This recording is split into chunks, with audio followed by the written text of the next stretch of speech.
Today we've installed a VLite 2 and a 2016 Lexus GS 350. We're going to show you how to use the VLite here and all the different features it has. So we have the VLite on the screen now because we're in the aux source, but we'll go into FM by pressing radio. And this will get you back to your factory sources and your factory menus. And then if we want to go back to the VLite, we can go into the sources here and select aux.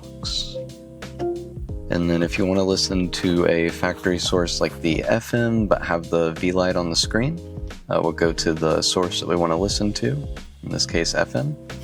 And then you can press and hold the map button. And this will force the VLite back on the screen so you can access CarPlay or Android Auto, but also be listening to the FM radio or any other factory source. So now that we have the VLite installed here, the first step that we want to do is go back to the factory UI. And for that, you can just press radio, and that'll bring you back here. And after that, you want to use the menu button by the mouse and go into setup.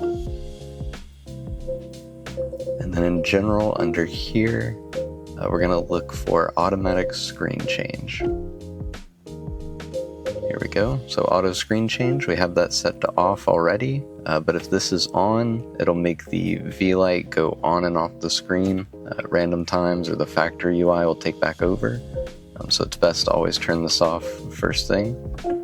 And now we can go into the aux source and start working with the VLite.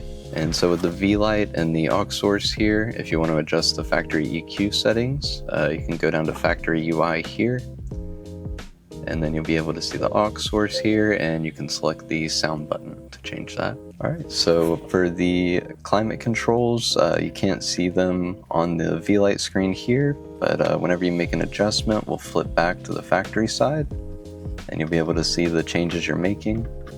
And to turn off that setting, you can go in here to the settings on the left side, and you'll go into vehicle integration, and at the very top here, you'll uncheck this box for factory climate control.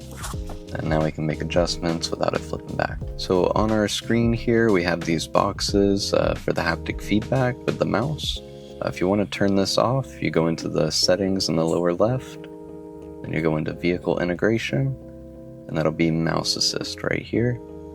You can turn it off for CarPlay and Android Auto, and then you can do it disabled so it's not on our UI as well. So as you can see, it's gone here, but if I only disable it for CarPlay and Android Auto, it should come back up here. There we go. And then the VLite does work with the factory backup camera, so you just shift in reverse, and then you'll get your factory UI, and then when you shift back out, the VLite will take back over.